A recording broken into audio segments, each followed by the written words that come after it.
Hello, my lovelies. It is Maria Park, and this is our Arrowverse Tuesday. I'm excited, but I do have to be up at 5 a.m. So hopefully we will not be in here for 2 hours this time. I'm going to really try and get this, even though we're talking about 4 shows, I'm going to try and get this done in under an hour, in the latest, maybe an hour and a half. We'll see. But yeah, we need to talk about some stuff. Now, I don't do a full recap. But I am going to talk about some stuff that I thought was pretty cool. And I'm going to try and go in order. So we're going to start with basically one of our favorites. We're going to start with Batwoman. So Batwoman, Ryan is basically starting her one-woman war with Black Mask. She's beating up the False Face Society on TV. There was a reporter there. She literally grabs the mic and just literally calls Black Mask out and says, "I'm coming for you," which is, pretty badass, but very stupid. Because again, why are you taunting somebody who's crazy? But you know what? It's all good. It's all good. But I mean, if I was a news lady, I would have been like, "Why are you touching me? Touch my mic. Don't touch me." What? But she probably was happy because she got a story, so it's all good. So Ryan basically kind of convinced Sophie in this episode to try and get her girlfriend Angie out of jail if she basically comes clean on, the real shooters of the commissioner. It was a commissioner. I want to say it was a commissioner. It's been a minute. The person shot on the stairs, I'm pretty sure was the police commissioner.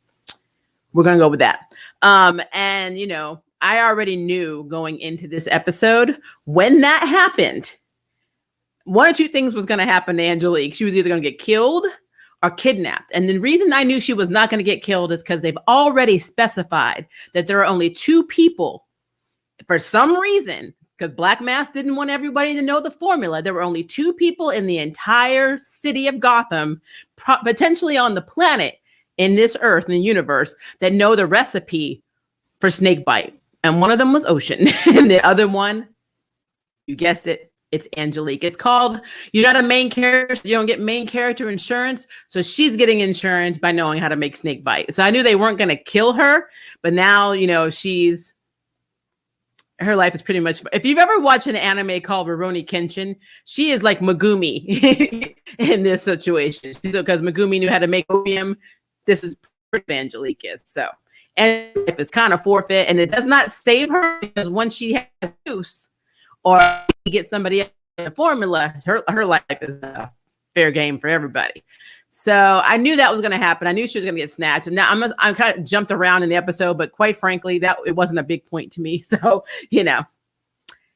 she's just an obstacle in the way of Ryan and Sophie eventually getting together, which makes me actually not feel very well and makes me physically ill.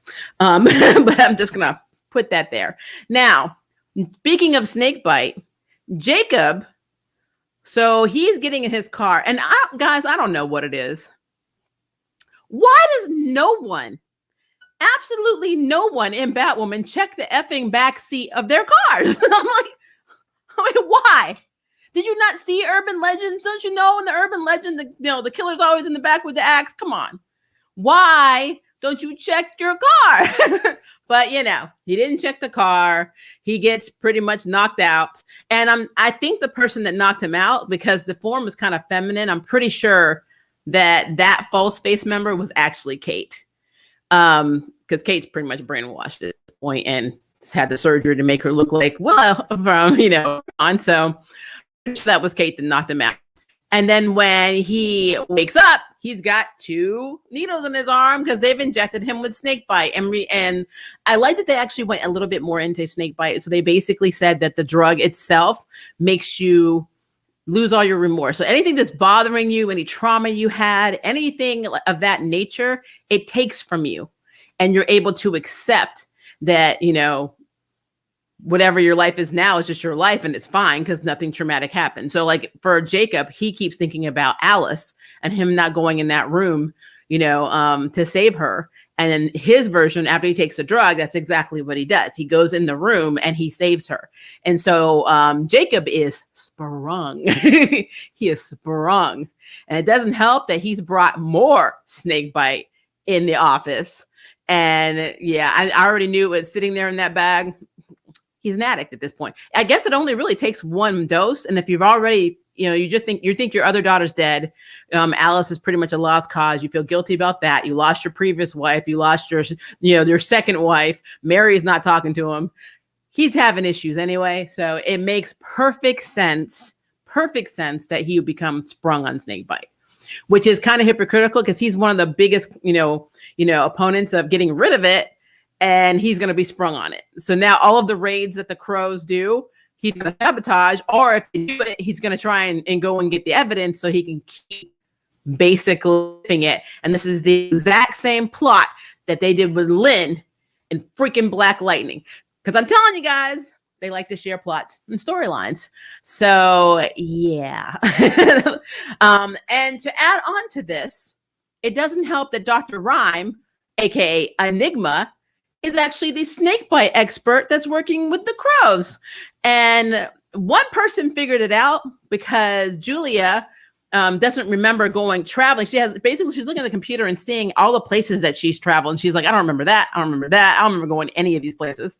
And here's Sophie. Well, were you drinking? I'm like, Sophie, just stop. Just go. Just go that way. That way, girl. Stage left. Like, as soon as Sophie was just like, I don't know. But I like Julia's little snarky remark. She's like, let's see, I was looking for the body of my one ex while my other ex dumped me. So yeah, alcohol was consumed. I'm like, exactly, Julia. You tell this heifer. But, so she's thinking, okay, maybe it's not a big deal. But then, of course, she gets pretty much a message from Alice. And is basically, she goes to meet her and she talks about Enigma. So Alice kind of let her know about Enigma because Julia didn't realize that Enigma existed. And I thought that was really interesting. And so when she got that message in her head, she was like, oh, there's a person like that existed. And I'm like, I guess that kind of makes sense because they don't have a lot of metahumans in Gotham.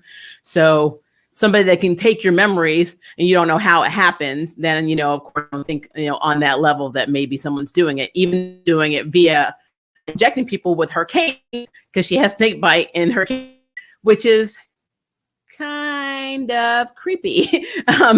But yeah, so she now knows about Enigma and she figured out because Julia is really freaking smart.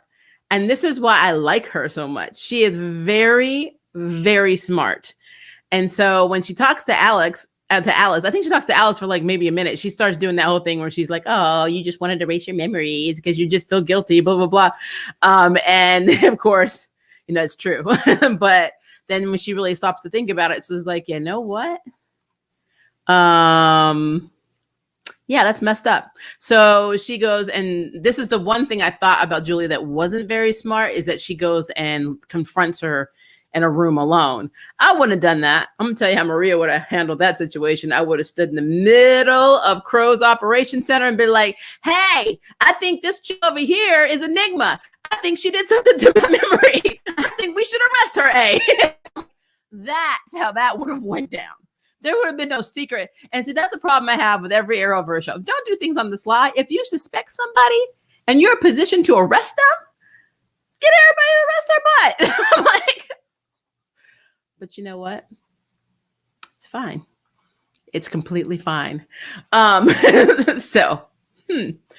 But no, I think it's interesting that, of course, she gets stabbed again. And of course, now her memories got messed up again. And she's made the decision that she thinks she's made on her own to transfer to Berlin. They better not get rid of Julia. I will be so mad. I really, really like Julia. And it will really tick me off if she is gone. So yeah. But I don't know, that whole thing. And then especially, I like how Sophie was kind of looking at her like, wait a minute, that's really weird. You just up and made this decision, to pretty much go to Berlin like that. So yeah, we had Kilovolt in this, and it is what it is. Basically, that's the new villain of the week. We come to find out that Kilovolt, a lot of prisoners basically are being let go from prison to do jobs. And these jobs are basically a way of them just getting an early pardon. And one of the things that they did, remember last episode, because Ryan wanted to start a community center to help kids, like, you know, how she was raised, get off the streets and have someone to motivate them and stay in jail. And so they have the Jordan Morse Community Center, and they had the opening. And then, of course, this guy comes in with this really crazy, you know, plasma type gun and just like burns the community center. I love how Mary was like, oh, the donors are running. And I'm like, chick, you are literally almost a billionaire. You'll be okay. just put money in it. I'm like, fix it up. But yeah, so basically Ryan has to take on he's kind of like the warden, who is making all these deals, because their theory is if these kids have nowhere to keep them off the streets, then they'll just have a life of crime. And he gets paid, you know, a certain amount per pop, like for every prisoner that's in there. And so it's all a money game, because, you know, Gotham got to keep the prisoners in there. So it's just a mess. It's all a mess. And so long story short, she's able to, you know, with Luke's help, Luke comes and helps her last minute because, you know, Luke's cool. That was the one time I actually thought a little bit that he reminded me like the Luke in the comics, except for in Crisis. He actually is the Crisis on Infinite Earth. If that crossover did anything, it actually made Luke a lot cooler. But he came in, you know, with a modified gun that they took earlier and shot at the people that are the excess people that were going to kill Ryan. So he actually helped a little bit, you know, on the front line. So she can't hoard that over his head anymore. So I was like, okay, good for you, Luke. But yeah, outside of that, I mean, the episode, it wasn't boring, but it wasn't fascinating. So that's where I am with that. I mean, it is what it is, I guess. I know.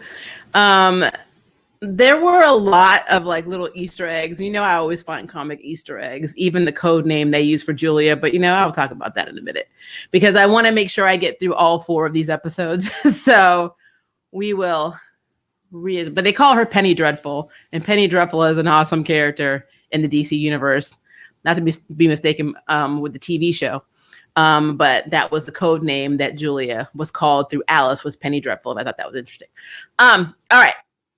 So that was Batwoman. Again, and to summarize, Angelique is now kidnapped probably to make snake bite. Jacob is 100% into snake bite. Mary's ticked off and is never talking to him again. Julia got brainwashed again and is going to Berlin. Enigma is working for the Crows. Black Mask is evil. And yeah, we took down the dude of the week. And Sophie's still an idiot. So, Batwoman. So, let's get into something pretty cool. Because, guys. So, you know when Black Lightning got canceled, I was like, no, why? I'm going to tell you this, though. Painkiller. I'm loving Painkiller. I know this is an intro to everything, so we got to see where he is right now in the same timeline as the Pierces. So maybe when his show premieres, we might get to see everything they talked about as a backstory. But man, Painkiller was tight. I was like, there was not one moment in Painkiller I wasn't like, okay, I will watch the show. So it starts with Anissa and Grace, and they're in a car that's like self-driven. That's taking them to Akashic Valley, which is kind of like a hybrid between, I'm just going to say it, it's like a futuristic city that looks like Neo Tokyo. That's pretty much what it looks like to me. I was getting also all kinds of like Ghost in the Shell vibes and all kinds of crap. It was pretty cool. They had a lot of people in, there are a lot of characters in here that reminded me of Wakanda. So there's that, especially at the hotel they're staying at, like the AI. And there are AIs in this. They actually go to a bar where Grace gets drugged and kidnapped by this guy who's like taking pictures of their brain with his special camera, because, you know, that's not creepy. And, you know, the singer on stage is an AI, which I thought was really cool. And what I liked about it, too, is he was like, some of the lyrics where like I thought he was talking about Dr. Freeze, because I think he said something like Dr. Freeze, you know, he gave medicine to his girlfriend Tessa, only Nora is Dr. Freeze's wife. But I was like, oh, that's kind of like a cool tie-in to Dr. Freeze in DC. I don't know if they meant to do that on purpose, but I just thought that was funny. But yeah, so you know, they're on their honeymoon. So Nissa and Grace are there. Grace gets kidnapped. And while Grace sees them taking Nissa sees them taking Grace out of this door because she's drugged.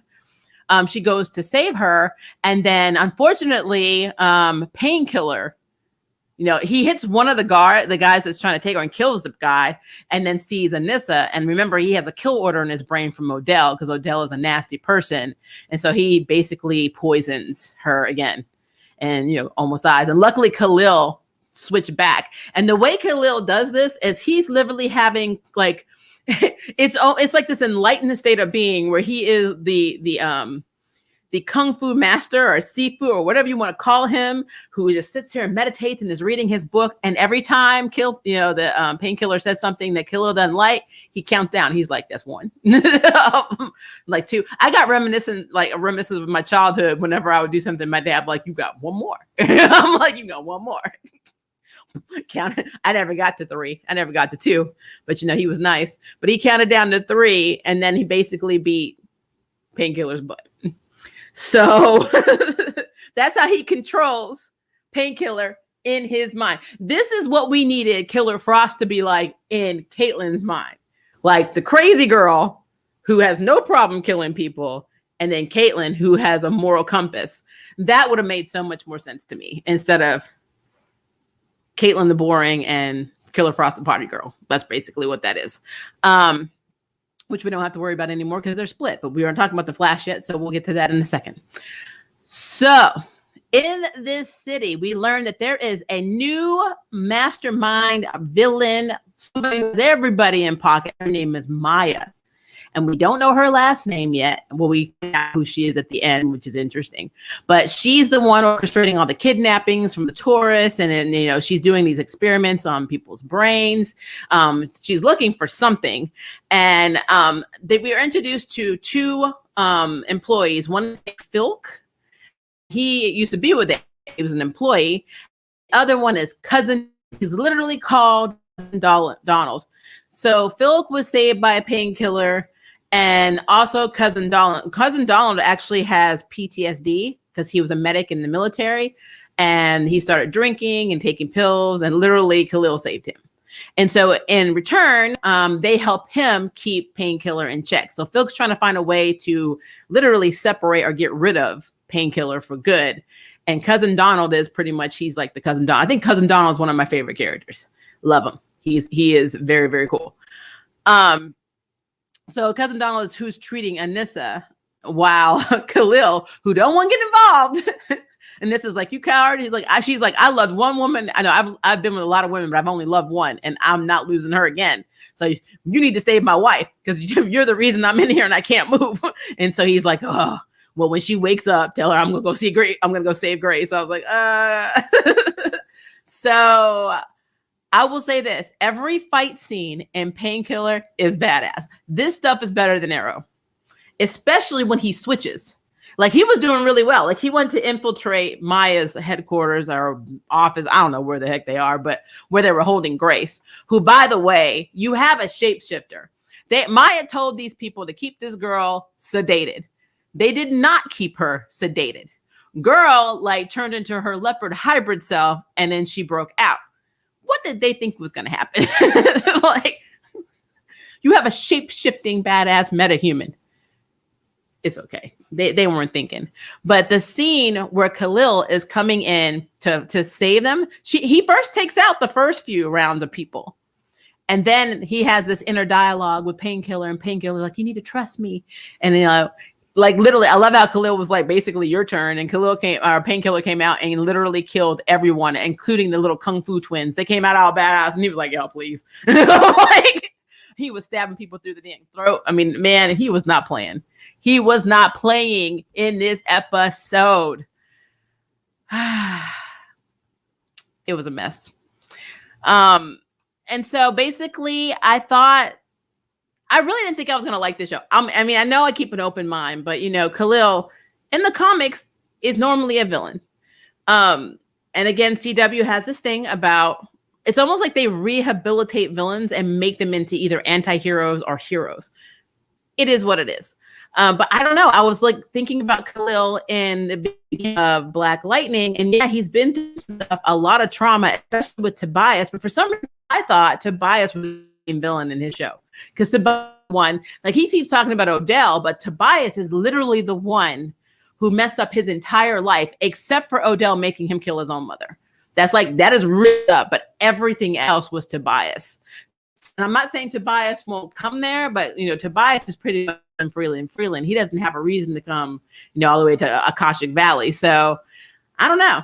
Maybe Tobias might die at the end of Black Lightning. Who knows? But I will tell you, that scene was badass. And Grace pretty much almost saved herself. He took out everybody on the ground floor with the guns, but the girl was coming out the door. So if they just waited a little while, she might have just come out anyway. But, her and Nissa were reunited. And then he was going up to get to get more data to see if there's technology they have to be able to once again, if not separate him from Painkiller, at least get rid of the kill order to kill all the Pierces. So they weren't able to, because Maya has this self-destruct thing going on in the building. And so she sets it for 10 minutes. Now, I will say the dialogue between him and Painkiller, I thought was more than 5 minutes. So they should have been dead. But yeah, I suspended my disbelief. And the long story short, they go back to the bar. Now, he has a really cool lab that to me looks better than Black Lightning's or Gambi's lab, Star City's lab, Central City's lab, like all of these bases.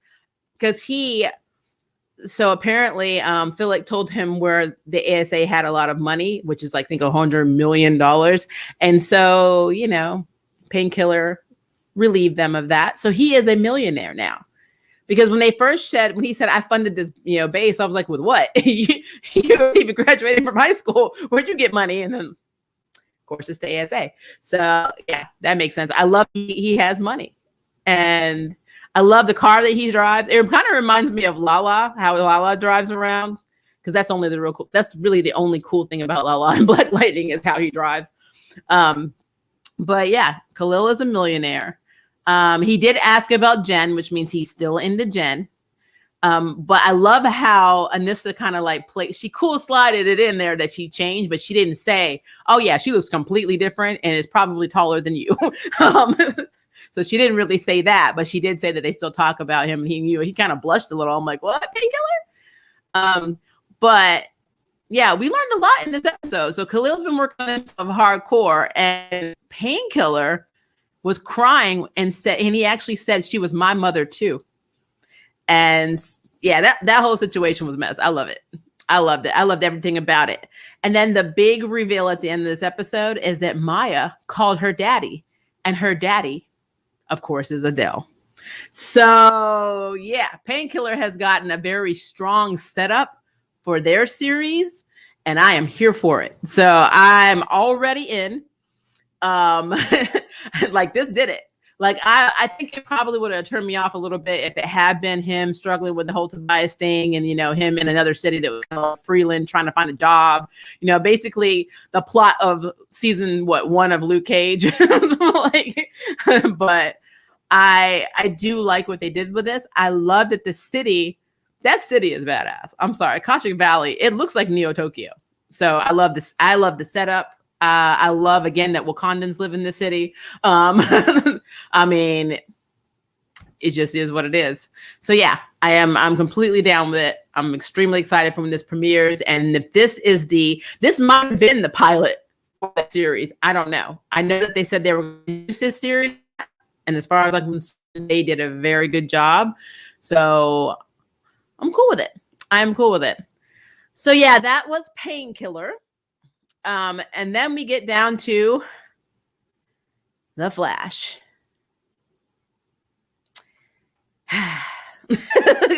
It's hard when you watch Painkiller, because I watched it right before I watched The Flash today. So it was kind of like, wow, I'm all revved up. And then I was like, oh, we're back to Care Bear land. I'm like, but I'm going to go ahead and be fair because I know that's why you're here. You want to hear what I think. And at least I hope you do. And so we're just going to break it down. Cute thing about this episode is always Chester P's enthusiasm. He is always extremely excited. He's always down with the geeky quotes. Love him. I mean, dude was like literally throwing around Zordon in this episode. He literally referred to the Speed Force, or AKA Nora, as Zordon. He's like, we got our own Zordon. I'm like, Power Rangers fan. And then he was like quoting John Wick. I mean, the guy was on it today. But he finally got his first ever solo crime, which technically is not really true because he was still working it with Barry. So I don't know how it was solo, but yeah, whatever. And basically, so they have somebody who's using pretty much powers like Frost that seem to have surface level black matter, but not in the way that her Frost like powers actually work and what they would detect with black matter. So automatically Barry already knows that Frost is being set up. But unfortunately, Kramer, who has an obsession with getting rid of Frost, is already like, Frost did this. It's completely Frost. It's nobody but Frost. And Joe's kind of like, well, we've seen what Frost does. We know Frost doesn't kill people, which is interesting because she does in the comics. But and then they're like, oh, well, this isn't even how her magic how her ice looks. And that, they're trying. And she's like, whatever. I think it's Frost. She is not hearing it. It gets to the point she even puts not only a warrant out for her, but like a $100,000 reward. I don't know where she got this money from. The governor has this type of money to just put out for $100,000 in Central City that's still being rebuilt. That's interesting. I'm just throwing that out there because logically that doesn't make any sense. But so yeah, Killer has a warrant out. So that means that Frost cannot go anywhere. She is basically homebound. She's not allowed to leave because she can't even help out in fights because basically they're going to arrest her. So yeah, I kind of feel like this was a very, once again, Caitlin / Frost eccentric episode. And, I don't know. I want them to focus more on what's happening with our forces and not what's happening with Frost. So this is kind of a thing, but it's what they do. So, whatever. Some shout outs in this episode. So Mike Runigo, who created Bart Allen, and I always say his name incorrectly. I love that he actually was a DC writer. Like he created Bart Allen and he died like years ago. And I love that the complex that Frost goes to investigate was named after him because that was his last name. So threw that out there. I'm sure you guys caught that have read comics, so you pretty much know what that was about. I could have done without Caitlin's wet dream, or not Caitlin, Frost's wet dreams when it came to the bartender, because I mean they were even singing that song "It's Getting Hot in Here." They got by your club. I'm like, oh my god. And even when they were fighting, it was like they were flirting. It was really stupid. But yeah, she had it bad for Mark. And Mark turned out to be Chill Blaine. In the comics, if you remember, he worked with Golden Glider because in the comics, she thought her brother, Captain Cold, was murdered. And I remember she worked with him to try and take out the Flash and everybody else she thought was involved. But in this version, I don't think he has any connection to Golden Glider. So I think he was just an obsessed guy who, according to him, fell in like a little hole of ice for 15 minutes and died and became like super crazy, thinking that ice holds the power of life and death. And how dare you, Frost, have this power? It's wasted on you. I'm like, okay, we're doing that. But he was working as a bartender because, of course, they were trying to put him in Iron Heights. And so he knew how to stay out of the game, but he was obsessed and he created this chip and he used this chip to try and not really siphon, but copy her abilities to try to take her out. Which, why not? I mean, why not? He was a chronogenesis too, so he's extremely smart. But I knew something was weird about him. He was very eager to help her. And then like when, they were looking at the news report and he mentioned the $100,000 reward and all the people in the bar were like coming for her. It wasn't until the last guy was going to stab her that he broke the bottle over his head. It's like, you need something because, you could have just stayed out of it. He wasn't helping her before when she had it. So I'm like, something's weird with you. So yeah. Um, at the same time, we have, of course, Barry's dilemma because he's having issues with the Speed Force and it's making his speed go crazy. And of course, I think it has more to do with the fact that the Speed Force looks like his mother. But, you know, when they talk, Iris is like, oh, well, you know, you had the Speed Force on a pedestal and now, you know, people change. And like when I went to college, I was Joe's baby girl. And I came back, we were both adults. I'm like, nah, the woman looks like his mama and his mama's dead. That's what's messing with Barry. I'm like, but whatever. Like, I know I say whatever a lot, but it's just what it is.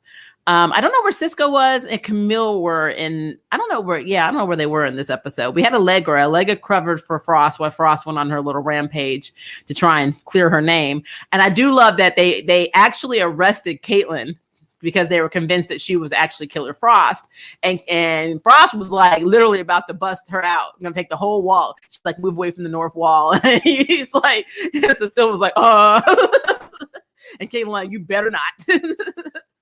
But yeah, so she was, we know she was down for the prison break, but you know, of course they can't hold Caitlin because when they do, took her blood, they know she doesn't have the metagene because she's no longer meta. And of course, Caitlin's like, this is the first time I'm glad that, you know, we're not still, sharing one body. And I'm like, I can see that. But what's interesting to me is, and this just might be me, guys, I think this was the first episode where no villains were talked down Star Sapphire style or Care Bear style. Frost did turn herself in because she's decided to atone for all her crimes, which, okay, whatever. But no one got talked down. I mean, actually, Mark just got beat down. The Chibling got beat down. There was literally a beat down. I'm like, wow, this is different, because I'm used to everybody like, there's a villain over there. He's taking out half the bank. Why are you doing this, man? Don't you have a family? Don't you have feelings? I'm like, don't you want to be part of the crew? That's literally there. That's the motif of this, because he's Barry's a paragon of love. So everybody has to be talked off the mountain. He really should be a therapist. But yeah, that's pretty much what happened in this episode in a nutshell. Like I said, it wasn't, after seeing Painkiller, it's hard to watch, both The Flash and Supergirl, because it was just like, okay, I'm putting that pilot up there on a pedestal right now. And these two shows, I know they've been around a lot longer, but they were just not as entertaining to me. I'll probably get some crap for that, but I'm sorry, guys. I just gotta be real. It was not. But I will continue. So let's talk about Supergirl. So Supergirl, still in the Phantom Zone because they can't find her. Because of course, all the Phantoms have now splintered, like Crisis on Infinite Earths did, whereas all of the Earths now combined into a few multiple Earths.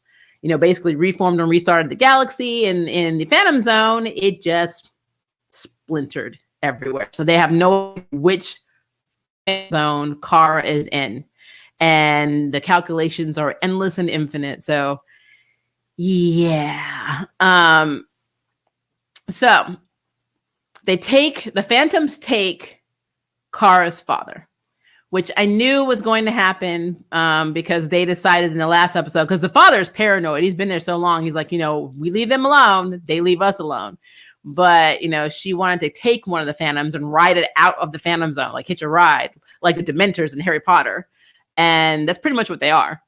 And so, of course, they grab her dad and they hurt her leg. And then we meet Princess Nyx, or the Goddess of the Night, which is interesting. And I'm really hoping that she does end up leaving the Phantom Zone with them, because I have some cool feelings about this situation. But she's a a big friend of Mr. Mixie, and it's just, the whole situation is cool.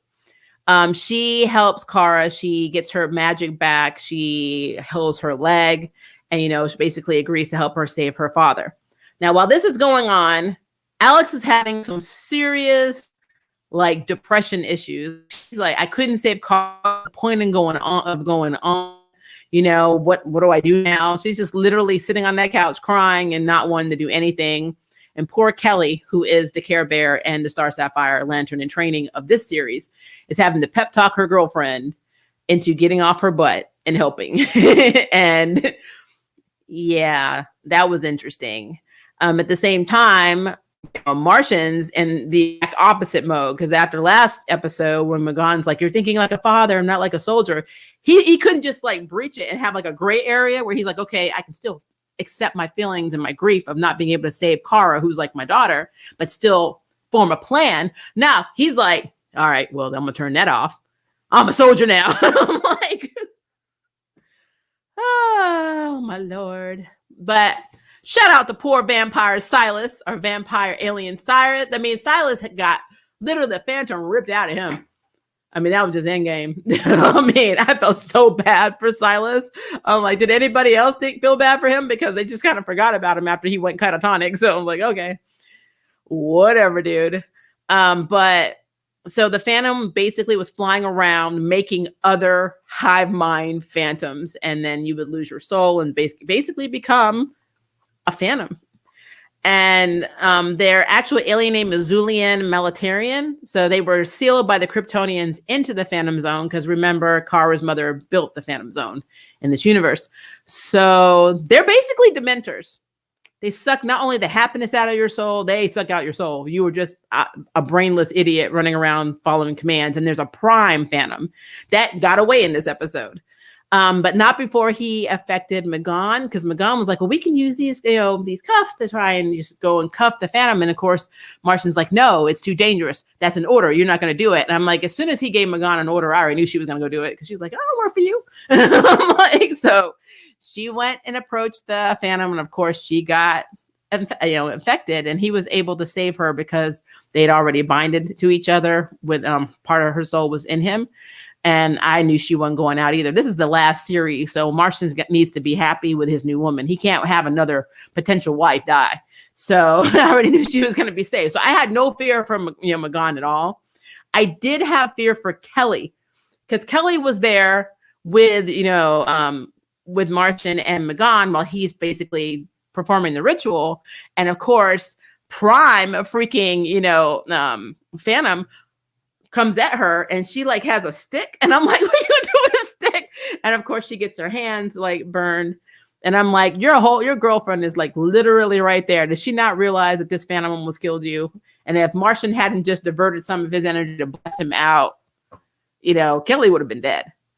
So yeah, that was interesting, but it's okay, because even though I didn't watch the last season, I knew of Kelly and her, her being, the sister of Jimmy, and how she became the replacement for Maggie in Alex's life. And now Alex finally asked her to move in. Now, for Maria, who did not watch season 5, I didn't know they weren't living together to begin with, because she was always at the apartment. So I was like, okay. So we made progression into this relationship. Cute though. They are cute. So I'm not going to hate on it, but I just thought that was really interesting that she's like, I want you to move in. I'm like, well, wow. I'm like, now? I mean, as a queer woman, we know how U-Haul works. We move fast. I mean, I'm impressed. So anyway, at the same time, we have this whole battle of sibling wits between Lena and Lex, where Lena's doing all kinds of stuff to Lex, and he is turning it around on her. And it gets to the point where it got messed up. So like, she first locked him out of the account and got rid of him from LexCorp. So of course he went and talked to the ADA and was like, yeah, I just filed a junction for you to undo this cyber attack. Oh, and he's also investigating you for all the charges you had against me, because it's Lex. And then, so she's like, okay. So then she just basically transfers all of the money on the accounts to a children's hospital. So what does Lex do? He sends Otis to go set fire to the children's ward, and then blames it on Lena on the news. I'm like, oh. So she goes to Brady, and this is where Lena messed. She's like, I really wish I could kill him. And Brady's like, okay, let me tell you how we're gonna do this. I'm like, oh Lord. Brainy had. I mean, when I say Brainy was serious, Brainy was serious. He's like, I know how to kill him. I know where we can send him in the galaxy to get rid of the body. I'll send him to a planet they'll never hear. I know exactly what to do. We're going to get rid of him right now. When do you want to start? And Lena's eyes were like, oh. She's like, you can't kill him, Brady. And he's like, why? You just said you wanted to do it. I was like, he was serious. Brady was like, literally, all right, I'm on the next episode of America's Most Wanted. He was 100% serious. And I love the moment that they had, like Lena and him, and she's like talking him down, telling him, I went to a dark place when I tried to do this. You don't want to do this. You need to deal with your feelings and not put them in little, don't compartmentalize them because they're just going to eat you alive. And he like snapped. And I've never seen Brainy cry. I mean, maybe he did it in season 5. That whole scene was so effing sad to me. But what was also sad? The fact that Lena was not really concerned about Kara until Brainy was like, I miss her. And she's like, me too. And I'm like, now you say you miss Kara. You've been like doing eye sex, this entire time in season 1. And now you're kind of like, I miss Kara. Supergirl. But Lena does get revenge because she decides the best way to get her brother off her A and to make him angry is to take away his play toy, aka she leaves Luthor for 100%. She has nothing to do with him. She made a deal with the ADA that she would step down, not be involved in the business anymore. I mean, she's not playing his game. And see, Lex gets off on these games. So she basically blue-balled Lex Luthor. And so he got mad. Of course, his butler's like, well, what are you going to do now? Or assistant, whatever he is. He's not Alfred. And he's like, I'm going to, you're the most powerful man. What are you going to do now? He's like, get more. And then you see him go through this portal. I'm like, here we go again. But yeah, I was like, you know what? Good for you, Lena. Don't play this game with this nasty guy. Because I'm telling you, his mama's going to take him out anyway when he starts taking, taint. Whenever he like tries to taint the family name, mama comes down and says, like, so I think Lex Luthor's mother will take him out long before anybody else will. But yeah, overall, this was not a bad episode. I did enjoy this episode more, and I never thought I would say this, than The Flash. Even though I do like the characters in The Flash a little bit more than I like him in Supergirl. It's just very weird. I don't know where Dreamer was in this episode. She was MIA, which is pretty sad because I thought Brainy having a moment where he just like snaps would have been a very cute moment for them since they're a couple, or at least trying to be a couple again. But maybe he didn't want her to see him that way. I don't know. I just feel like Dreamer, that was a missed opportunity for that couple. So, but CW. But outside of that, pretty good. And now we know stuff is going to get real. I saw the preview for the next episode and it looks like it's going to be really good, but I don't think it comes back. I don't know. No, I think that does come back next week. I think The Flash is gone until May 5th. So they're going on break again until May 5th. Everybody's taking turns going on break. So I guess COVID schedule or whatever. So it is what it is. But yeah, not a bad Arrowverse run. Like I said, we got a lot of comic book drop-ins, a lot of little Easter eggs. Some, some of these series were a little bit cooler than others. Because I'm telling you, Painkiller, that wasn't even like Black Lightning to me. That was straight up Painkiller's pilot. And I really, really love that pilot. And I wonder if introducing Anissa and Grace into that world already is leaving the door open for them to be reoccurring characters when Black Lightning ends. They're a married couple. They want to start their lives. Maybe they leave Freeland. Maybe Anissa gets a residency because she is a doctor at a hospital. And basically, why not go to a hospital that's technologically advanced? It would make sense plot-wise for her. So I could see that. And I can also see them bringing Jen in as the person that has to work out her closure issues or relationship or whatever they're going to do with Painkiller. Because Painkiller's scared to see Jen right now because of that kill switch.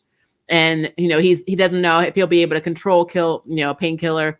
Khalil doesn't know if he'll be able to control Painkiller when he's around the person that he loves the most, which is Jen. So I don't know. But I really, the choreography of those fight scenes, all of it, like that, like even the setup for Odell being Maya's dad. I bought it. It's like, okay, because remember in the last season, he's the reason that Odell is messed up now because of what he did when he was in the car where he stabbed him. So yeah. So now I get to look at your wonderful comments. Let me see. How many minutes was that? I wasn't looking. 44 minutes for 4 shows. What? Your girl did it in under 10 minutes a show. Okay, here we go. Anissa and Grace felt so right in that world. They did. They really did. And like I said, it's like, it really looks like Neo Tokyo meets like Wakanda. I love it. I absolutely love it. But they're already in, and they used to be prominent characters on his show. Really? I think they can do both. See, the thing I like about the Arrowverse is you can really roll characters around. I will tell you this. I think it would be effing amazing to have Thunder and Grace be like episodic characters in Legends, because I would love to see how they interact with people on that ship. It would be absolutely hysterical. I'm glad he didn't go with Blue Ball as his villain name. So am I. So am I. Lex is going for the White House next. I'm sure, because that's what he did in the comics. As long as I get that scene from the comic books where, you know, I say that the whole time, where Martian was sitting up at Watchtower and he was looking at Lex doing a presidential campaign speech, and he didn't like what he was saying, and he took over his mind from freaking Watchtower in space and changed the entire conversation. I was like, that's my boy. I so want Brainiac to get his best story arc when he's taken over by his ancestors and becomes the best villain. That would be cool. They probably won't do that because they're trying to redeem him from the last season, apparently. So it would be nice, but probably not. Way to go, Lena, for leaving her brother. I loved that entire interaction at that last scene. But he's like, "You hate me. You're not going to leave me." She's like, "Yeah, I do hate you, but I love me more." I was like, "Oh!" Like, he did. If you look at Lex's face, he did not like that. But see, Lena wasn't playing like Maria would play, because Maria would just go get Tobias well. I'm like, this guy said you weren't nothing. His name is Lex Luthor. He said that he could take over Freeland and your empire. I'm like, I play dirty. I'm like, let me see here. Sorry, it likes to scroll down because it hates me. Okay, why not just throw him in the Phantom Zone? They probably will. That might be Lex's fate in Supergirl. He probably will get thrown into the Phantom Zone. I would be down for that. Let's see. Lex and Lena take sibling rivalry to a whole new level. Brainy went full serial killer. I mean, he really did. I mean, just look at his face when he was talking. He was like, "Oh, I got a plan." I was like, every time I'm like, "Dexter?" Like, he was not playing. Yeah, I like them breaking the U-Haul stereotype. Let me sip my. So real talk. So again, you guys, I say this all the time. My spouse is trans, biologically female, trans male, and Korean American. I started living with I won't say live, because you know you're in that relationship where you just stay at each other's place, like literally week 2. I'm like, and we've been together every day since. So we didn't break that stereotype. Like, and it's not just, I guess technically it's not just lesbians, because I'm queer. My spouse is trans, but only prefers women. And we were U-hauling. Heck, we didn't even look. We were cheap. We didn't even get a U-Haul. I just slowly moved my stuff in a day at a time. Let's see. I feel like Tobias knows Lex. Nah, he couldn't, because he would have killed Lex already. He would have killed him. Batwoman can't take a meta, let alone Tobias and a bra. I don't think Ryan, though I love her, can't even take Kate. I actually believe that she would try to take Kate, and then to make her look like she earns her place as Batwoman,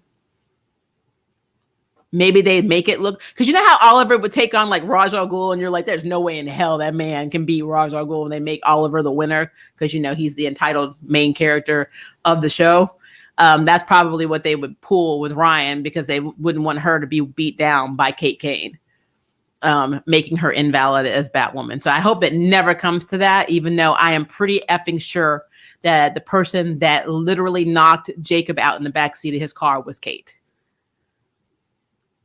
If Tobias goes to Gotham, there won't be a Batwoman now. If Tobias goes to Gotham, there won't be the Crows. There will be nobody.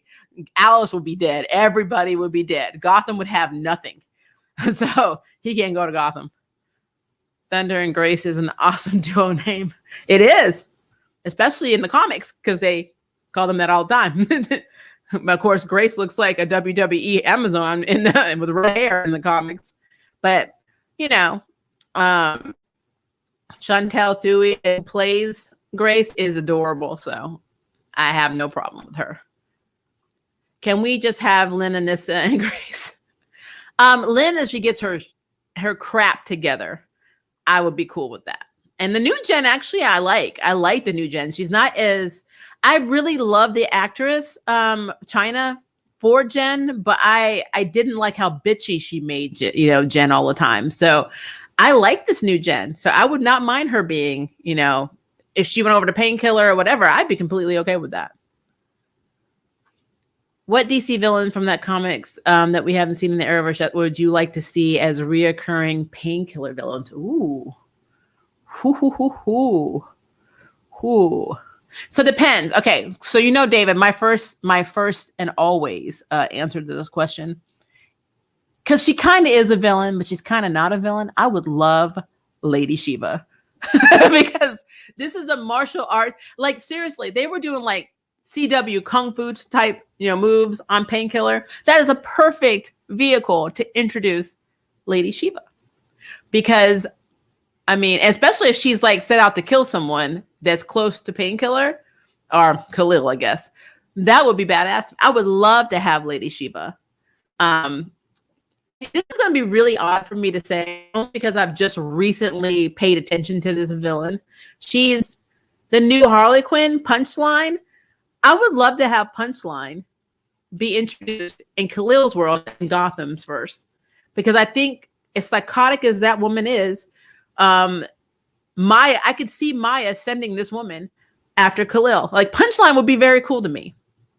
I don't know. I have a long list. I mean, there's a lot of B villains, like Thaddeus Grimm and all of them, but I really think Punchline would be very cool. Because, I mean, just from the little I've seen of her, because Harley Quinn, like, Harley goes through things in a very hyperactive, like, yeah, as long as I think it's not crazy, then it's not crazy. Yes, I can harm you and torture you, but I'm silly with it. So she's crazy, but she's adorable crazy. Punchline just is effing nuts. That woman is nuts. She's crazier to me than Joker. So I would love to see how Painkiller would stack up against somebody like Painkiller. I'm on Punchline. My two-piece, my P versus P. I think that would be cool as hell. But Lady Shiva, my heart. I'm gonna be real with you though. If Painkiller takes down Lady Shiva, I can't watch Painkiller anymore. So maybe not. Best Lady Shiva scene was in Justice League Apocalypse War. No, it wasn't, Ray. She did like 30 seconds, man. 30. No, that is not the Lady Shiva of my heart and soul. She did not last hardly anything. I mean, King Shark had better fight scene than she did. I was so mad. I was so mad. Nope. If they make Kate and Ryan fight, I pray that Ryan called Kara for backup, even though she doesn't know any of the other hero. I don't even know at that point if Kate even remembers who Kara is, so that would be weird. Let me move up because I'm sorry. I know I'm trying. How did Luke get to that location so quickly? Bat teleportation. I don't know. CW teleportation. They can get anywhere quickly when they really need to, unless they have a time crunch. Like if it's like a virus or a disease and they have like 30 minutes, then the person's just going to die because they're going to be like, we don't have enough time. But yet they can get like literally 45 minutes away in like 2. I don't get it. I've never understood that. So that is a very good question, but I just call it CW teleportation because I have no clue how they get anywhere in that show.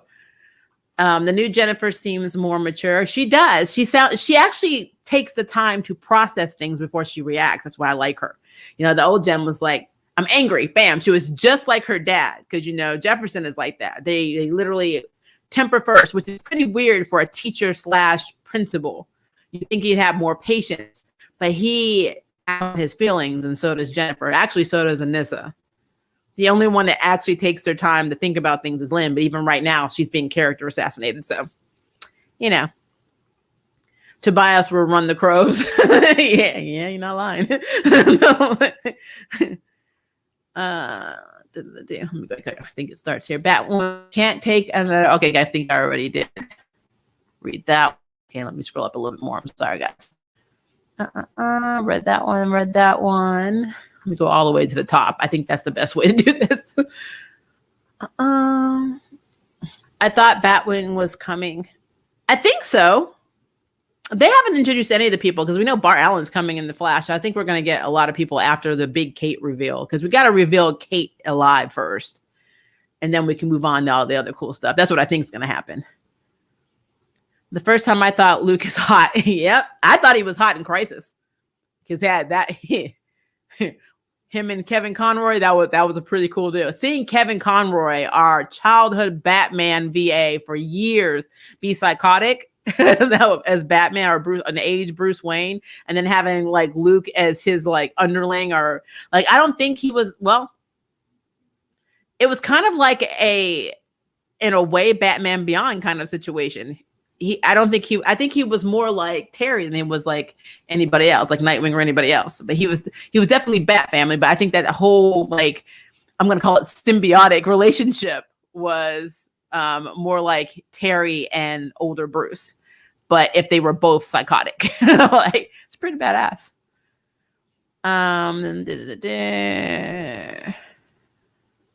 Okay, yeah, Crisis made Luke cooler and hotter. Yes. It's a filler app. Yeah, most of them were, unfortunately. It's just what it is. The Crisis did a lot that needs fix. I think the problem that Crisis also, well, first of all, Crisis just sucked.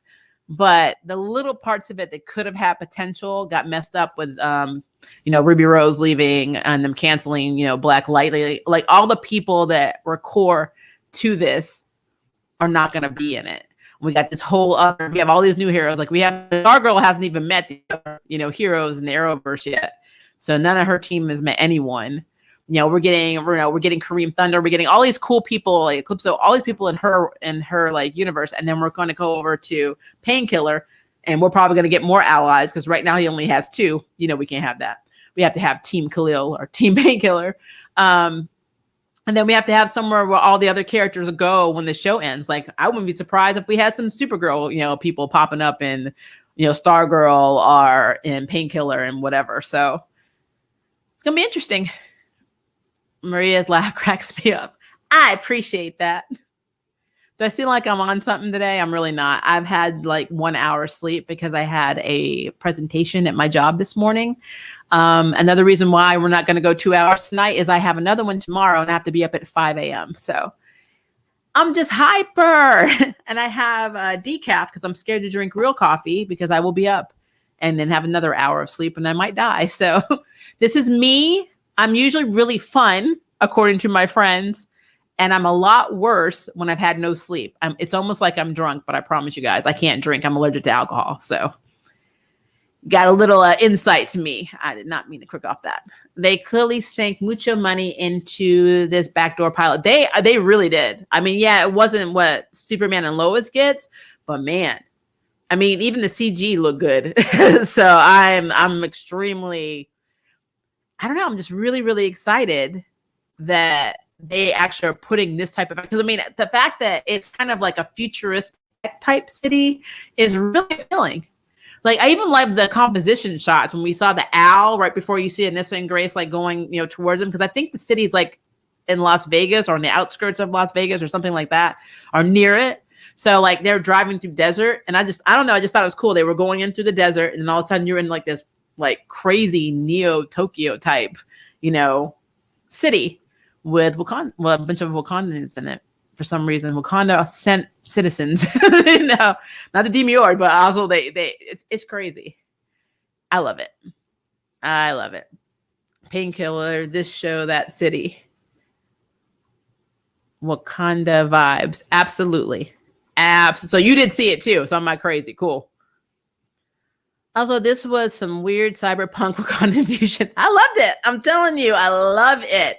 I've always loved futuristic shows, especially like one of my favorite genres is like space pirates when they go to different worlds that have like kind of futuristic cities to them. I've always loved that. I like steampunk too. So you mix steampunk with future tech and it's just pretty badass. So I really am really digging what they're doing. And I love that Khalil wears white. So he's like, they're playing with the whole old West trope where the villain wears black and the hero wears white, which is kind of racist, but you know, it works when you're black and you do it. So, but I do love, and you know, he's more enlightened and zen as Khalil. And then Painkiller is literally in pain all the time because of killing his mother and fighting all the bad negative thoughts in his head. So it makes you sympathize with the, you know, psychotic killer basically. So it's interesting. And I love the conversations they had. I love it when Khalil was like, you'll always be a part of me, but I mean, man, we're just going to try and figure out a way for us to basically coexist where we don't have a kill switch in our head, you know, and realize that Odell did this to us. I actually think that was really cool. I was like, I want to live there. Where is this? I know, right? Painkiller is getting his own show. That sounds promising. I hope they don't make it like the other CW shows, though. Yeah, they announced that Painkiller was getting his own show, like not even a week or two after they announced that Black Lightning was getting canceled. So we knew that was coming. We just didn't know what to expect because, again, this was a character that was a side character and now is headlining his own show. It's pretty cool. I'm not hating it. I was so Afrofuturistic. Yes, it was Afrofuturistic. Kevin, I'm still in that word. I like it. Afrofuturistic. I like it. It was like, if they're in Africa, they're literally in Wakanda. I'm like, that's what I envision Wakanda looks like now. Now that they have invited Starbucks and commercialism into Wakanda. Yes, Kevin and I felt great watching it. Black Yoda. Yeah. I love it. I love it. I love how Painkiller sounds so demonic now. He sounds like Bane and Batman when they are talking to each other. He has this whole Bane thing going on. Or actually, the Killing Joke. He's like with Joker and Batman talking to each other. It's kind of almost the same little, you know, only it's all inside of Khalil's head, which makes it even more interesting. There has been a movement of people who are relocating to Africa. I'm sure there's a lot of people leaving this country daily. Trust me. Did you know the CGI owl? I did. And it kind of signified that they were driving through the desert before they hit the city. So I thought that was pretty cool. Like father, like daughter. Yep. Let's see. In real life or the show, you're talking to Ray. Okay. I can understand why with everything going on. Okay, I probably need to get more context. It's probably something that I said earlier. There are actually some really nice modern cities in there. Our documentaries on it from people from North America and Europe. Oh yeah, there are a lot of hidden gems out there. There are not just cities, there are portions of cities that look very cool. And then you go like, you know, across the street and you see slums. Like I know in India, they have a city that is it looks like a cleaner and like more advanced version of like Times Square, but it's an entire city. And then right across there's like a gate or a fence. And then you see like the slums on the other side. It's kind of messed up, but the city is very pretty. They actually have, if I remember correctly, I was watching the documentary, they have a hotel located somewhere near the main city that is completely underwater. And I would kind of worry about that because I was under the impression that India got a lot of typhoons, but you know, who am I? So graphics and fight scenes were definitely a step above. You're absolutely correct. And some of the cities are breathtaking and modern and now not what you typically see when they depict Africa. Yeah, even South Africa has been very advanced in terms of like some areas that they build. But you'll see that like even in the Middle East, you'll see really pretty cities, and then you'll see like slums. So it's crazy. So I'm really liking Grace, and she has come so far with her powers. I've always loved Grace. Hey, ATN, you're drunk now, and I'm loving it. I'm not drunk. can't even drink alcohol. I swear I can't drink alcohol. I am allergic because of my medical condition. Have alcohol at all. I wish I was drunk. Can't do it. This is all me and no sleep. Yes, U.S. media is often unfair in its depiction of non-Western nations. True. At first I was like, don't hit the girls. And I thought, no, I'm an equalist. They are killers. Take them out. Oh, you mean the Kung Fu women? Yeah. I just like the look on Khalil, our painkiller's face. He was like, really? I was like, they were flexing when they walked. I'm like, yeah, I already knew. He's like, this is my pilot episode and I have main character insurance. We don't even know your names. You already know you're dead. Apparently, this is the only Black Lightning promo we are getting this year. It wasn't even about Black Lightning. That's so sad. White Bear is my favorite turnaround in Arrowverse, and current side irks me. Yeah, I'm not a big Caitlyn fan or Frost fan in this, so I get that. But I am a big fan, so. And Sarah Lance is not a real character, so that she is made up for the TV shows. And I'm completely White Canary is actually real, but it was never Sarah Lance. So yeah, I'm completely okay with that. But I bet you they probably wrote her in the comics now. I have to go and look. That's right. A death blow is a death blow, whether it's from a guy or a girl. Yeah, I mean, if they were going to kill him. So I mean, Mindscape Time has different. I mean, PSD lucky to get a promo, but Nancy, Grace, and Ray see commercials more times than I can blink. CW with diversity my ass. I will tell you this, Ray. You ever think that the reason that Nancy Drew gets a lot of promos is because they have zero, and I mean zero, viewership from the ages of 18 to 35. You can Google it. They are not doing well, and they're already renewed for season 3. So people are watching it. But I mean, they suck right now. The plots are slow. Did to Elizabeth is did. I'm not enjoying it. That's why I don't talk about it anymore. Wait, I might just click on this one. Okay. Charmed and Black Lightning.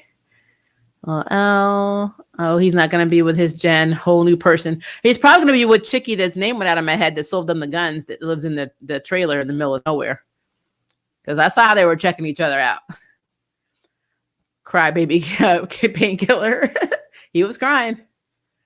Odell. Black Lightning is a very underrated show. It is. I love Black Lightning. LOL Sailor Moon. Are you saying that the Flash has Sailor Moon in it? I mean, I can see that. But they're Care Bears. And the only Lantern representation, as I've said a million times before, is Star Sapphire. And that is what Barry Allen is training to be. He wants to be he was like, I don't want to be the Flash anymore. I want to be a Lantern, but I want to be a green one. I want to be a red one. I want to be a freaking Star Sapphire Lantern. And if I keep talking people down with the power of Care Bear love, I will actually 100%, 1,000,000,000% accomplish this goal. Oh, because I'm talking about Neo Tokyo. Because it does look like Neo Tokyo. Like if you look at the manga, the way the city is, it does look like Neo. Not the castle, but the city. It does look like Neo Tokyo. That's why I keep.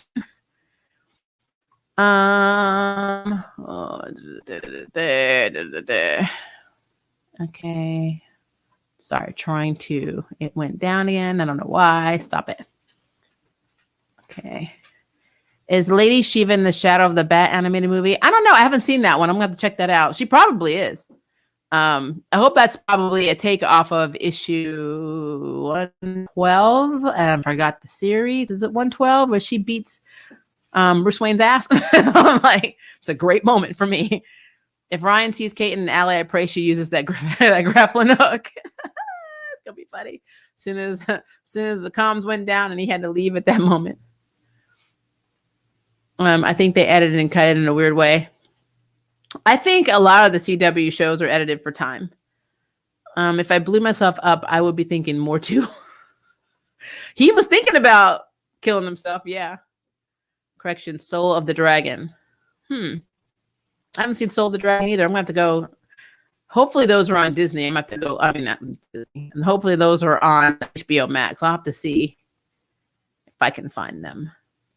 Bart Allen's Impulse 90s run was hilarious. I want to see which version of Bart Allen their kid is going to be. It's going to be interesting. I don't know why are they opposed to the twins? Dawn and Dawn are cool. I don't understand why we can't have the twins. Why we have to have Nora that wasn't even their daughter in the comics, and why we have to have Bart, which is a grandkid. I don't understand that. But you know what? Whatever. I like Terry has more of Bruce's heart. We all know he is there, but Damian is Bruce's wit. True. Damian has a little bit of heart too. He just realizes that his daddy is just one tone with him. So he's learning to buckle it up like his dad does. Weird that we had Spectre in Crisis, but Eclipso wasn't. I know. But we also had Bebo. So let's just take it for what it is. Probably most of the BL budget into this pile. Okay, I think I read that one. So let me scroll down. Jen blew herself up and got an attitude change. Doesn't take a genius level for self-inventory.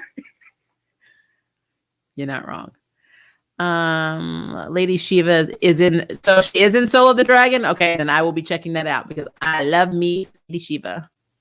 Doesn't Neo Tokyo become its own country like the Vatican? Yeah, and because it becomes immortal whether they want to or not. So whatever age you are when that happens, that's the age you stay, which is why Chibiusa was so mad. Who the hell is thinking about Nancy Drew in 2021? That's what they're wondering. They're hoping that Kung Fu coming on before them might save the show, I guess.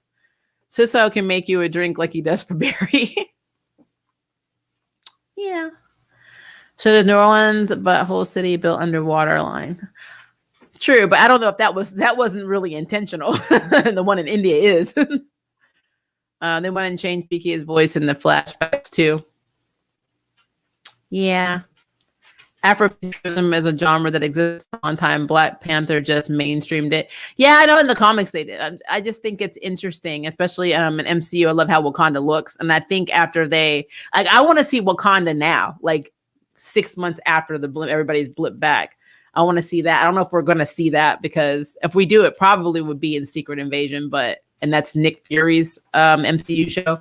I don't think we're going to see that in Falcon and Winter Soldier though. But I would love to see what's going on in Wakanda right now. I'm very curious. Hello, Klaus Michelson, everyone.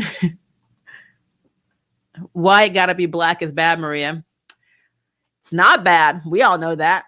But unfortunately, historically, it's just like when you see Japanese anime characters. They have to have bright, really huge eyes, sometimes colored blue, Western style, because that looks attractive and is not threatening, instead of actually having real shapes of almond-shaped eyes of Asians in their cartoons and have the characters look more Asian or ethnic. I don't know why they don't do this, but it's literally like a perspective thing. People see things a certain way, been trained throughout history, and associations have been made that are absolutely insane. Feathers have always been associated with savages, aka what we know are, and I'm part Native Americans. If you were a native, you only had 2 roles in every movie, and sometimes that still exists today. You're either trying to kill the white man and take the women, or you're being massacred and given blankets with yellow fever. There is no in between. So back when they were doing the old Westerns, and we had the Western cereals and the coin, the silver, what they call it, silver dollar Westerns and spaghetti Westerns. They always associated the good guys. The good guys always were white, and the bad guys always were black, like the Lone Ranger. So it's sad, but it's what happens. It's a wonderful Hollywood trope that's racist as hell, and they never let go of. Well, they're starting to now, obviously, but yeah, that's always been good versus evil, light versus dark. Always been association problems. It's crazy. Use of eye and hair color in anime is used by animators more to create more variety in the visual palette than to describe ethnicity. Well, actually, so a long time ago, there's a show called Wedding Peach. Yeah, Wedding Peach is kind of like a generic version of Sailor Moon, though I liked it a lot. And I remember they interviewed the manga artist and asked, her design. And she said that she liked Western look better than Eastern look. And so that got me really thinking. So then I started researching it. And that is something that is seen over there. Another example of this is Korea. So like I said, my spouse is Korean American. Koreans do not come out with snow white skin. It is bleached, which is why you see a lot of bleaching cream. You know, the more Western and white looking and European looking, the more acceptable it is in a lot of Asian communities. It is really sad because it is just like how we have a certain standard of beauty here in the States. Like, you know, if you don't look like this or you don't weigh this or you don't have this, then you're not considered attractive. It is worse over there. So the whole mainstream, and I understand that they like to experiment and show, you know, all the colorscapes and blah, blah, blah. But at the end of the day, a lot of character designs are made to look more white, as opposed to why you never see a lot of Black, Hispanic, or any other nationality in anime. You see them sometimes, but I can count on two hands, maybe 2.5 hands, how many mainstream Black characters I've seen in anime that were not done by an American or another, you know, basically a different country. They don't do that here, or they don't do that in Japan. So like in Japan, it's more like standard European beauty is what they try to achieve. And it's crazy. And the one biggest craze I always thought when I was in high school that hit Japan very hard was Lauryn Hill. They love Lauryn Hill over there. I don't know why. I mean, I think Lauryn Hill is cool, but I don't know what it was about Lauryn Hill in Japan, but that started a revolution, and you will start seeing people emulate her hairstyle in Japan because they love Lauryn Hill. But outside of that, European beauty, they have a standard of Western beauty, and for a lot of Asian countries, it is European. And that's why a lot of the characters look like that. They have studies on this. You actually can find books where they talk about that. It's kind of sad. But yeah, colorism is a thing, guys. I don't have a problem with Asian eyes. My spouse has Asian, you know, eyes. So does my daughter. I don't think there's anything, you know, aesthetically wrong with it. And they're beautiful. They don't look evil. I don't feel chills in my soul if they look at me. So I don't understand why it would be that way in an anime. But have you ever noticed that the villains have smaller eyes a lot of the time? Just saying. I grew up in Japan too. Oh, really? Asuka and Zama in the house. Oh, look at you, Ray. My dad was stationed in Nagoya for a little while, but he also lived in the Philippines for like 10 years. And I was born in Germany. So like right after he left the Philippines, he met my mother. My Scottish mother was a nurse assigned to a German hospital. I don't know why. I never asked. And they met because she was working on his military base. So the more you know. I know more about the Americas, but thanks for all. But 401 about Asia. Oh, I've got lots to talk about in terms of that. My first marriage, my spouse was Chinese and Vietnamese, and that's for my daughter. So I have that. And then my current one is Korean American. So I'm learning a lot about Korean culture through my spouse, including how to speak Korean. I took Japanese in college.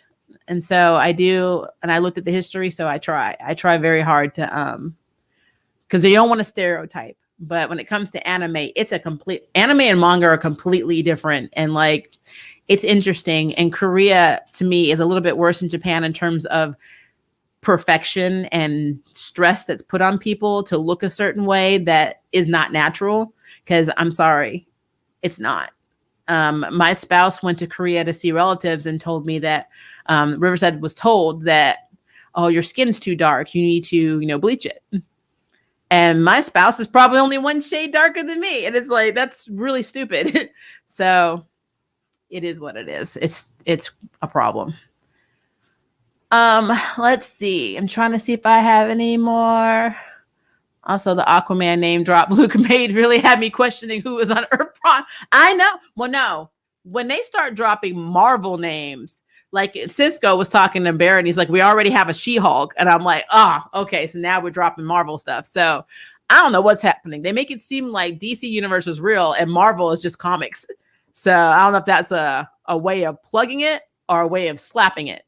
However you want to take it. But yeah, it's pretty cool.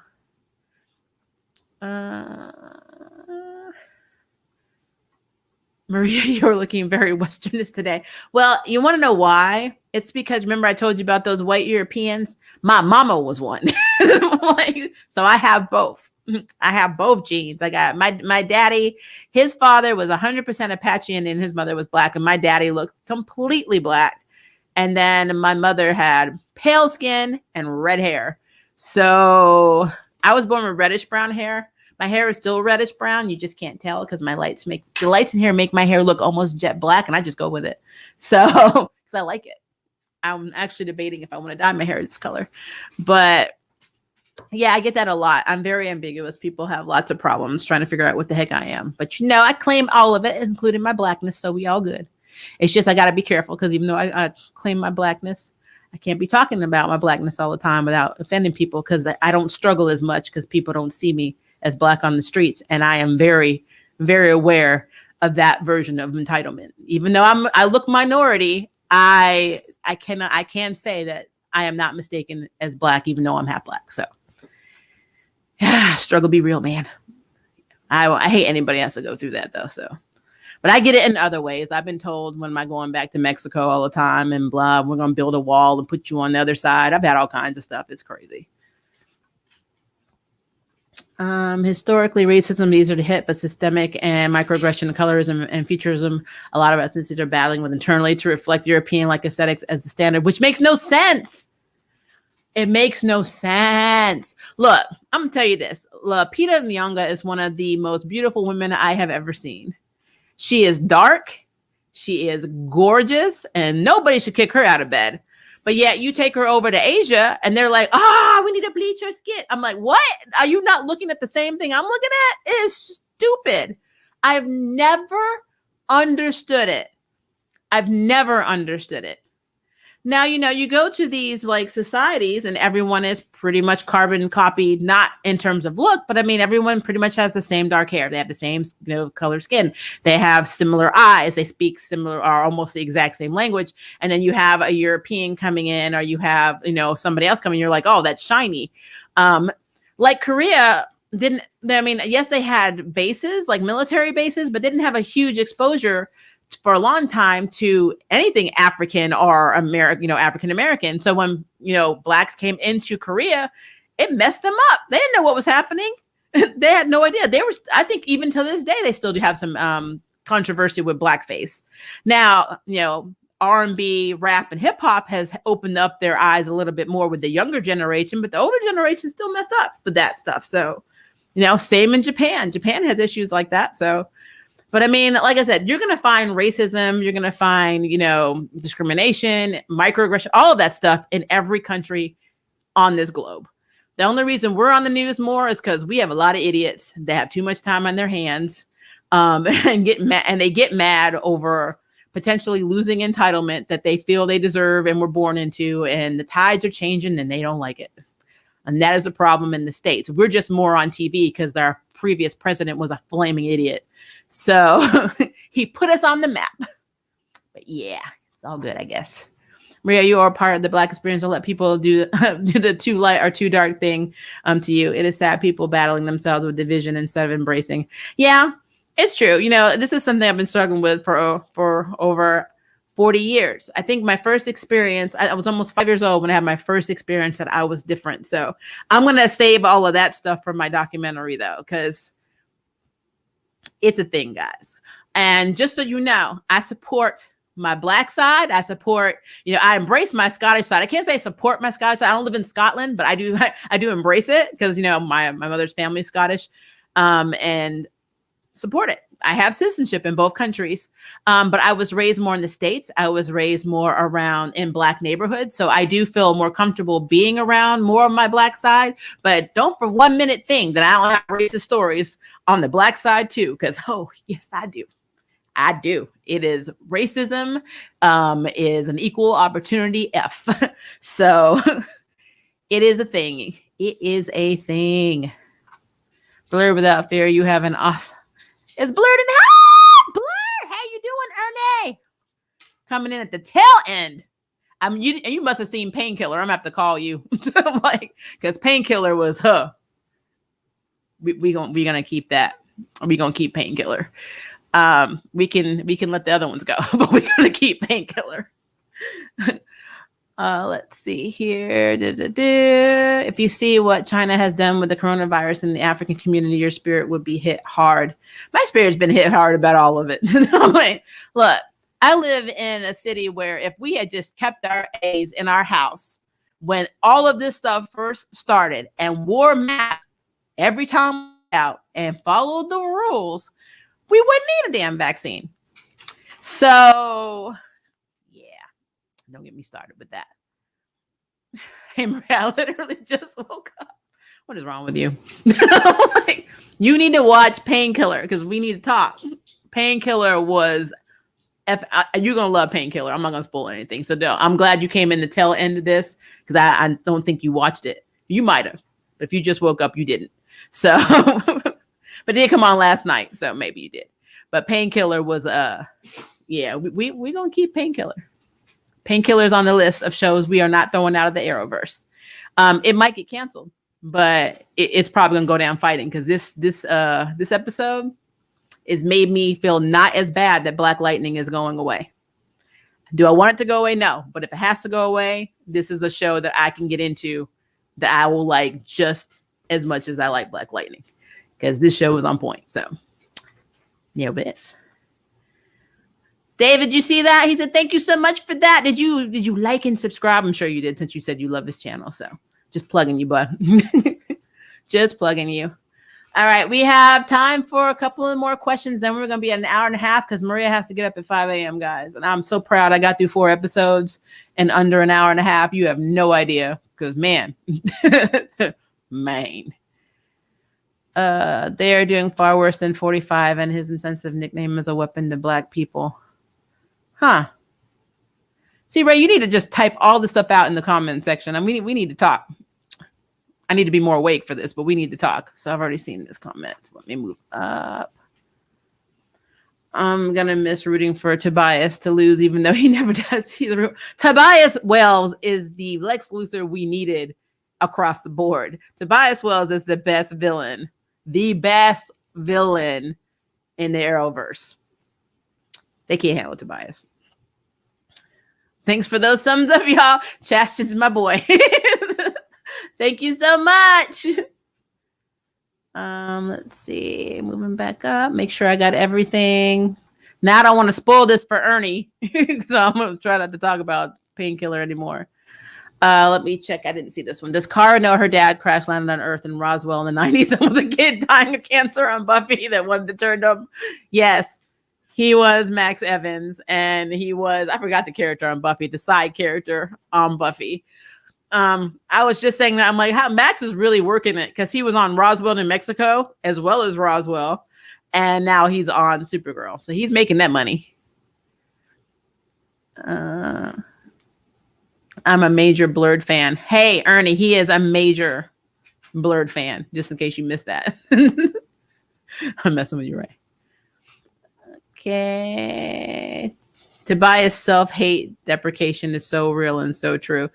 Well, what I love about him, what I love about Black Lightning is they don't always, they did in the beginning, but they don't always stress on him being albino, which I think made me love Black Lightning more because, you know, especially in Africa, being albino is dangerous. So I love that that's not a taboo or something that they, you know, treat without care. We're going to put it that way on that series because, I mean, that's him in real life. I love the fact that Tobias is known as just being a villain, not being that albino guy, that, you know, that white Oreo. You know, I was called that as a kid. So I really do enjoy that they don't do that in that series. So, but Tobias Wells, his mind is on point. I mean, yes, Lex in Supergirl today was playing the game, but if Tobias was involved, there would not be a game because there wouldn't be anybody left. He would have found a way to get rid of all of them because that's who he is. Tobias got his own show too. I would be happy about it. You never know. I mean, it does look like there's no way he's going to be in. Well, I say that's not true. They could do that, but then it'd be a convoluted series. I don't want him to be in Painkiller now that we have Maya because of Maya's connection. So, I don't know. But I will say this though. I love not only the aesthetic and the city that Painkiller is in. I really love his mind aesthetic. I love this whole kind of Asian, you know, mind temple that he's got going on. So like I said, I mean, they really planned and thought that one out, and it worked. It's really working for them. So I have no problem with it. Lena just never going to measure up to her brother. Yeah, she's not as demented as Lex, but it doesn't mean she can't just, I just think they just let Brainy do what he wanted to do. Just, take him on the wave rider and then inject him out of an airlock. Like, I used to be called a mutt when I was growing up. Yeah, we have nice little, names that traumatize us later on. My favorite was Zebra and the Bill Cosby commercial with the Jell-O swirl pots. Yeah, I was called a swirl pop a lot. That's okay. I'm gonna let it go. Let it go. Okay, PK needs to help the White Wolf out because Io put the child lock on his arm and back. Yeah, we talked about that in another stream. Off topic. You already know if Io is in the room with you, you already effed up. There's no reason. Just look, don't even fight. Just give her what she wants and move on. Don't even try. Because he didn't even know. He did not know his arm had that like fail safe in it because they never told him, which makes sense. Why would the Wakandans tell him they put a fail safe in his arm? So yeah, that was probably the highlight of the episode for me. I cannot wait until Friday, and they better come back. Okay, I think I already did that one. All right, guys, we are at an hour and 30 minutes. As I said, I have to be up at 5 a.m. So we're about to cut this stream short. If you have like literally any other questions and theories on what you think is going to happen. Also, if you want to talk more about Painkiller, because that was probably the best Arrowverse show this week. And I can say that with full honesty, because yes, Batwoman was filler and kind of okay. And we kind of got some insight to Black Mask and yada, yada. The Flash, outside of him trying to audition to be a Care Bear and again, a Star Sapphire, there really wasn't a lot going on. And it was more Frost centric. So I didn't really care. And Supergirl is just Phantom Zone, and Lex. So not really. You got my opinions on that. So there really isn't anything else for me to talk about with that, but we pretty much had a good discussion. But if you were into those, I'm not judging you. So please leave a comment below. We will talk about whatever theories you have, how you think the shows can be better, how you think Supergirl is going to end, what you think is going to happen in Black Lightning. Because again, we didn't get any of the Pierces outside of Anissa this week. So let me know what you think is going to happen with Black Lightning, because we're not getting promos. So just whatever you say may actually happen, because we have no idea.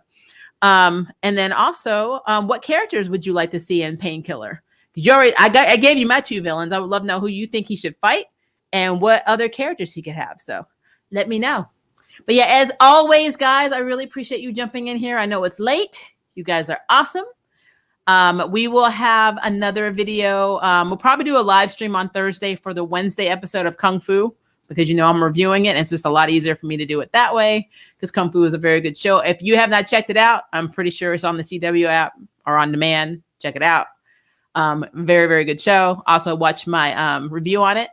But yeah, love you. You guys have a great night, and we will see you next time. Bye.